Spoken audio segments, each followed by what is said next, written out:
大家好，我是帅弟，我们又见面了。我现在在夏威夷州的大岛，今天带大家看一看夏威夷与世隔绝的桃花源，看看这个人口只有50人口，与世隔绝，被国王谷环绕的这个小村子到底长什么样子。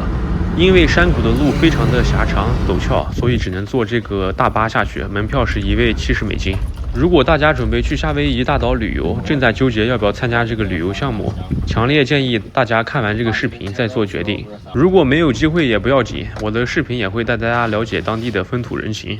希望各位朋友们多点赞收藏，多多支持。我们现在所在的观景台是免费开放的，任何人都可以开车进去，但是如果要下山的话，就必须要买门票，坐这个客服大巴才能下去。眼前我们看到的巨大山谷就叫做国王谷，英文名叫做 Waipiu Valley， 它在夏威夷语义中的意思是曲折的水。这里曾是夏威夷古代政治和宗教的中心，也是多位夏威夷国王度过童年的地方。整个山谷深度近600米，三面被笔直的悬崖环绕，一面向太平洋开放，谷内点缀着瀑布。进出山谷唯一的路就是我们现在走的这条非常陡峭的路。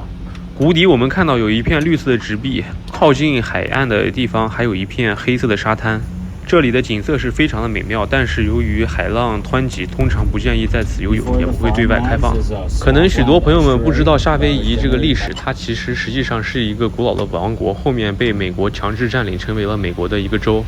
在被美国占领之前，约18世纪的时候，这里不仅是个美丽的山谷，更是夏威夷岛的政治中心。现在山谷两侧有许多的洞穴，至今仍被认为是古代国王的秘密安葬地。像曾经统治了夏威夷的卡美哈梅哈一世，在婴儿时期为了躲避追杀，就曾经被秘密地带到了国王谷抚养。他在这里接受了战神的祝福，从此开启了统一群岛的征程。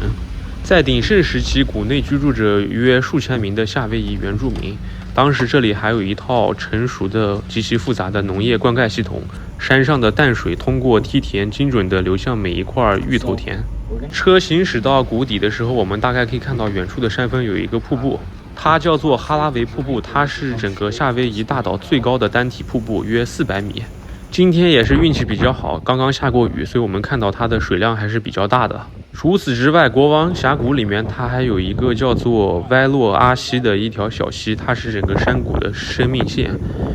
汇集了背后多个峡谷的淡水。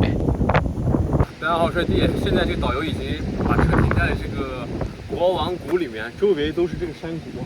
然后昨天刚下过雨，对，后面那个瀑布现在可以看到，它是整个夏威夷大岛里面最高的一个瀑布。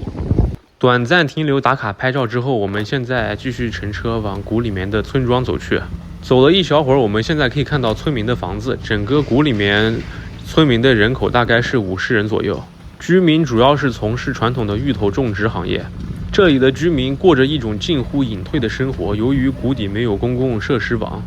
还有这个无线电垃圾处理系统，所以居民需要自备发电机或者太阳能，或者从山上引进泉水使用。而手机、电脑等这些电子设备根本就想都不要想。我个人还是比较好奇，都已经21世纪了，为什么还有人选择过这种原始的生活？导游告诉我，因为他们这些居民的祖先是当地的原住民，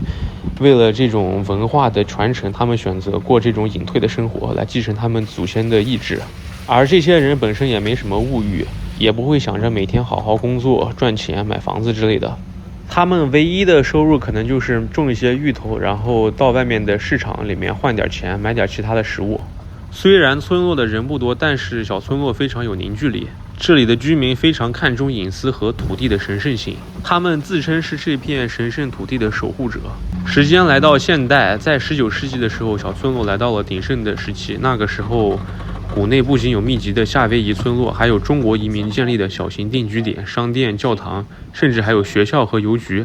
但是在1946年的时候，一场突如其来的海啸摧毁了谷内所有的现代化设施。由于重建的成本高昂且环境险峻，所以绝大多数的居民选择撤出。我们现在下车在导游指定的区域里面活动一下，因为附近的土地都是当地居民的私有，我们也不能随便进入。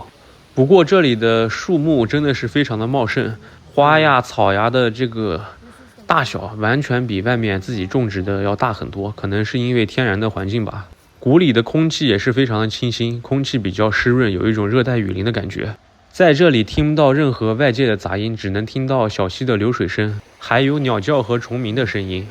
现在白天我们还感觉稍微好看一点，但是到了晚上，这里是一个灯都没有，漆黑黑的一片。所以这里的人真的是遵循古代人的生活风格，早上很早起来耕地，晚上天一黑就睡觉。现在我们看到的是当地村民的一个水田，可以看到这里的种植是非常的整齐。谷底自由参观了大概10来分钟吧，导游就叫我们上车准备回去了。我个人是非常喜欢这个景点，真实的体验了一把豪华园的这种感觉。我们每人交的$70车票门票钱，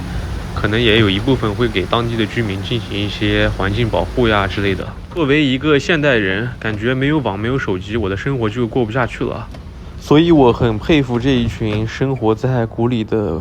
过着原始生活的人。游览车总共带我们参观了大概不到1个半小时吧。现在我又自己来到了这个观景台这边，这边是随便参观，也是免费的。在这里可以看到整个国王谷的全貌。那么问题来了，如果让你选择当桃花源里面的村民，过着与世隔绝的生活，你会选择接受吗？那么本期视频就到这里了，我们下期再见吧，拜拜。